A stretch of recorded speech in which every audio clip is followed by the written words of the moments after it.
ଲୋକଙ୍କର ସବୁଠାରୁ ବଡ଼ ସମସ୍ୟା ନେଇକରି ଆମେ ଆଜି ଡାକିଛୁ ଏ ପ୍ରେସ୍ ମିଟ୍ ଡାକିଛୁ ସେ ହେଉଛି ବିଦ୍ୟୁତ ମୋ ସାଙ୍ଗରେ ଆମର ଆପଣମାନେ ସମସ୍ତେ ଜାଣନ୍ତି ୟାସିନ ନବାଜ ଅଛନ୍ତି ଏବଂ ଅନ୍ୟ ଯୁବବନ୍ଧୁମାନେ ଅଛନ୍ତି। ଏଣିକି କଂଗ୍ରେସ ଆପଣମାନଙ୍କ ସାମ୍ନାକୁ ଆସିବ ବହୁତ ଯୁବ ଓ ଛାତ୍ର ନେତାମାନଙ୍କୁ ନେଇକରି, କାରଣ କଂଗ୍ରେସ ହିଁ ଲୋକଙ୍କ ପାଖରେ ପହଞ୍ଚିବାକୁ ହେଲେ ଯେଉଁ ଶକ୍ତିର ଆବଶ୍ୟକତା ଅଛି ସେ ଶକ୍ତି ହିଁ କେବଳ ଯୁବକ ଓ ଛାତ୍ରମାନେ ଦେଇପାରିବେ। ଏକଥା ଆମେ ଆପଣଙ୍କ ଆଗରେ ଆଜି ଘୋଷଣା କରୁଛୁ ଏବଂ ଆଗାମୀ ଦିନରେ ସେଇମାନେ ହିଁ ସମସ୍ତ ଆନ୍ଦୋଳନ ଏବଂ ଲୋକଙ୍କ ପାଖରେ ପହଞ୍ଚିବାର ଉଦ୍ୟମ କରିବେ। ଆପଣମାନେ ଜାଣନ୍ତି ବର୍ତ୍ତମାନ ଚାଲିଛି ORCରେ ସମସ୍ତେ ନିଜ ନିଜର ଦାବି ନେଇକରି ଉପସ୍ଥାପନ କରିଛନ୍ତି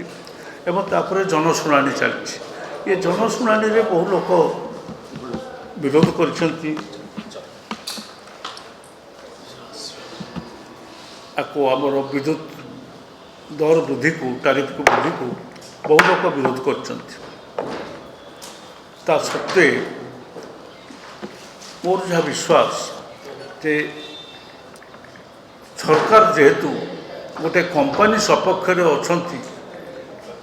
ଟାଟା କମ୍ପାନୀ, ଯେଉଁ ଟାଟା କମ୍ପାନୀକି ଦିଆଯାଇଛି ଏ ବିଦ୍ୟୁତ ବଣ୍ଟନ ବ୍ୟବସ୍ଥା, ସେ ଅବସ୍ଥାରେ ଆମେ କେବେ ହେଲେ ଭାବିପାରିବା ନାହିଁ ଯେ ଲୋକଙ୍କୁ ନ୍ୟାୟ ମିଳିବ। ସେଥିପାଇଁ କଂଗ୍ରେସ ପ୍ରସ୍ତୁତ ହୋଇଗଲାଣି ଆଗାମୀ ଦିନରେ ସମସ୍ତ ଉପଭୋକ୍ତାମାନଙ୍କୁ ନେଇ ଆନ୍ଦୋଳନ କରିବ। ଯଦି ଦରଦାମ ବଢ଼ାନ୍ତି,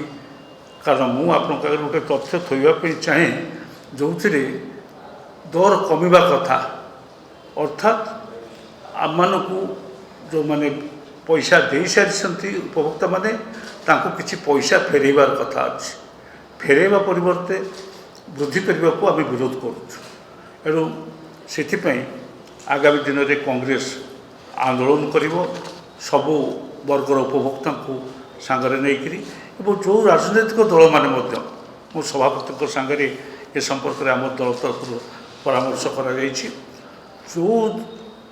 ଦଳମାନେ ଉପଭୋକ୍ତାଙ୍କ ସ୍ୱାର୍ଥ ପାଇଁ ଲଢ଼େଇ କରିବା ପାଇଁ ପ୍ରସ୍ତୁତ ହେବେ ସେମାନେ ଏହି ଉପଭୋକ୍ତାମାନଙ୍କ ସାଙ୍ଗରେ ରହିବେ, ଆମେ ତାଙ୍କୁ ମଧ୍ୟ ସ୍ୱାଗତ କରିବୁ। ଏଣୁ ଉପଭୋକ୍ତାମାନଙ୍କର ସ୍ୱାର୍ଥ ପାଇଁ, ଓଡ଼ିଶାର ସ୍ୱାର୍ଥ ପାଇଁ କଂଗ୍ରେସ ଆଗାମୀ ଦିନରେ ଲଢ଼େଇ କରିବ। ବର୍ତ୍ତମାନ ଯେଉଁ 12 ପଇସା ବଢ଼ିବା ପାଇଁ ଟାଟା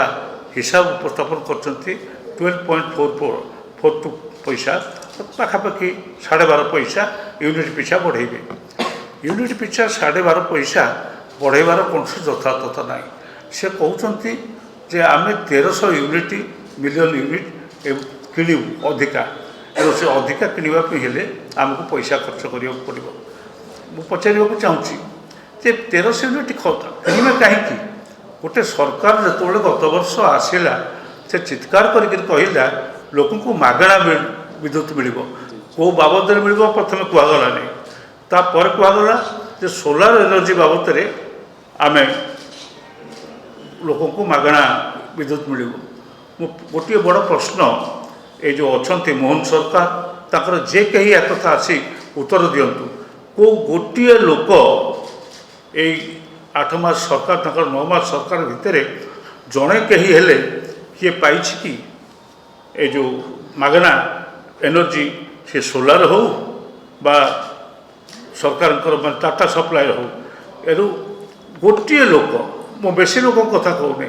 କେଉଁ ଗୋଟିଏ ଲୋକ ପାଇଛି ତାର ହିସାବ ସେ ଜନସାଧାରଣଙ୍କୁ ଦେବା ଦରକାର। ଇଏ ହେଲା ପ୍ରଥମ କଥା। ଦ୍ୱିତୀୟ କଥା ହେଉଛି ଏ ଗତ ବର୍ଷକ ଭିତରେ ଯେଉଁ କୁହାଯାଇଥିଲା ଯେ 3 କିଲୋ ପର୍ଯ୍ୟନ୍ତ ସମସ୍ତେ ବ୍ୟକ୍ତିଗତ ଭାବରେ ସମସ୍ତେ କରିବେ, କାହାକୁ ମାଗଣା 3 କିଲୋୱାଟ୍ ପର୍ଯ୍ୟନ୍ତ ଯୋଗାଇ ଦିଆଯାଇଛି ବିଦ୍ୟୁତ, କେଉଁ ଘରକୁ, କାହା ଘରକୁ, ସେ ଜିଲ୍ଲା କିଏ, କେଉଁ ଜିଲ୍ଲାର କେଉଁ ଲୋକଙ୍କୁ ଯୋଗାଇ ଦିଆଯାଇଛି। ଆମେ ଅନ୍ତତଃ ତାକୁ ତଦନ୍ତ କରି ଦେଖିବୁ, ଜନସାଧାରଣଙ୍କୁ ଆଣିବୁ ଯେ ନାଇଁ ଏତିକି 10ଟି ଘରକୁ ଦିଆଯାଇଛି ବୋଲି। ଏ 2ଟି ପ୍ରଶ୍ନ ଆମେ ମୋହନ ସରକାରଙ୍କ ପାଖରେ ଉପସ୍ଥାପନ କରୁଛୁ। ତୃତୀୟ କଥାଟି ହେଉଛି ଆମେ ଯେଉଁ କଥାଟି କହୁଛୁ ଯେ ବର୍ତ୍ତମାନ ହେଉଛି ଏନର୍ଜି ଲସ୍, जो एनर्जी लॉस डिस्ट्रीब्यूशन लॉस बोली कहुए सेटा 17 पॉइंट बोली कहुच्छे किंतु आमर गत वर्ष जो होता एग्रीमेंट गत वर्ष जो OARC हिसाब करके देते से 15% रहा कथा यदि 15% रहे ताहले आमको जो लॉस कि जो 2% प्रॉफिट पाइले से आमको पैसा फेरेबे ये गोटे द्वितीय कथा हूँ आप जानती गोटे यूनिट लॉस रोकिले आमको पाखापाखि 117 कोटी टंकार 130 कोटी टंका आमर लाभ हम जदि गोटे यूनिट लॉस आम रोकीपर तेणु से मैंने निजे कहले जे गत 4 वर्ष भितर 5 वर्ष भितर पाखापाखि 8 यूनिट लाभ कर 25 यूनिट 17% पहुँचते अर्थात एति टंका लाभ भी कर सबुगुड़िक आमको हिसाब को नवा पड़ो मुझे दाबी करे जे बढ़िबो नहीं बढ़िले सारा ओडिशा रे विद्युत दर जदि गोटे पैसा यूनिट पिछा बढ़े सारा ओडिशा रे कांग्रेस दल एवं तार सबु संगठन छात्र युवक संगठन महिला संगठन समस्त को साथी नब एवं समस्त उपभोक्ता मानू जो मैंने समर्थन करती से सब राजनैतिक दल मानू आह्वान करिवो डाकिवो एवं से सांगे नहीं तीव्र आंदोलन कर तोड़ एवं से आंदोलन रे हुए तो टाटा जीवार दाबी आसीपे टाटा राज्य जहाँ एग्रीमेंट करिछि ताकू प्रत्याहार करके तुरंत राज्य छाड़ा दरकार बोले दाबी भी आसीपे एवं आपण मान समस्त को कहीदेलु जे कांग्रेस ये हूँ प्रथम आंदोलन कांग्रेस दल यही आपण गत निर्वाचन पर वर्तमान लोकंर स्वार्थ को लेकिन जो इलेक्ट्रिसिटी विद्युत सबू लोकर स्वार्थ गरीब लोकर मध्यवित्तर बड़ लोकर चाषीर ये समस्त स्वार्थ को लेकिन कांग्रेस आंदोलन करिवो पैसा बढ़िले पैसा कमेवाई बर्तमान आज दिन में आम दाबी करुँ। अच्छा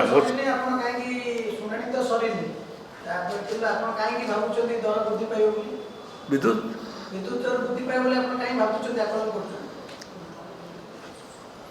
विद्युत दर आज दिन में जदि आम लक्ष्य करवा गोटे कर स्लाब अच्छी 50 यूनिट पर्यंत 2 टंका 90 पैसा 50 यूनिट 100 यूनिट पर्यंत 3 टंका 70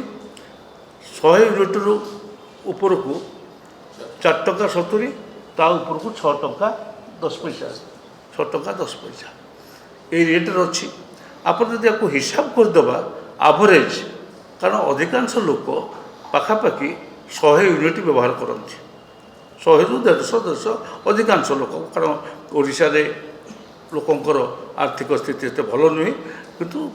कहीं केबे 150-200 यूनिट रु कम व्यवहार करती नहीं तेणु से हिसाब को नेले आम आवरेज ये व्यवहार कर पैसा तेणु आवरेज व्यवहार करुवा आम किणीमु 3 टंका 70 पैसा 3 टंका 70 पैसा कहीं कहूँ किणापी ना 25% आम किणु हाइड्रो इलेक्ट्रिसिटी जहाँ दाम हूँ 87 पैसा पर यूनिट कस्ट हूँ 87 पैसा अन्य यूनिट कस्ट जो कही जे आम कोयला ब्लॉक को देदेले नीलाम देले आपण मैंने मन रखिथे कोयला ब्लॉक नीलाम दिगले तार कम पड़ो इलेक्ट्रिसिटी उत्पादन कोयलार किणा कम पड़ो एवं लोक मैंने उपकृत हे एक जो कहुला ता जदि सत्य होता ताहले बर्तमान कोयलार यूनिट पिछा कस्ट पिछा 2 टंका 70 पैसा होता सो 2 टंका 2.5 टंका भितर यूनिट पिछा किणा बिक्री बेलू लोक 6 टंका रेट्रे बिक्री करा एक कौन बेपारी बड़ क्रूर बेपारी एक करती ना कई कौटी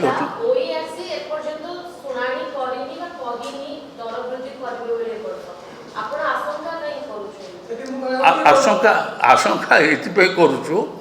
जे कहीं बारंबार कहूँ जे दरटा प्रपोजाल जो देले ये जो प्रपोजाल आसला ये प्रपोजाल को देखिले जेकोसी लोक आशंका करिवो जे आंकर लाभ अच्छी ये लाभ नहीं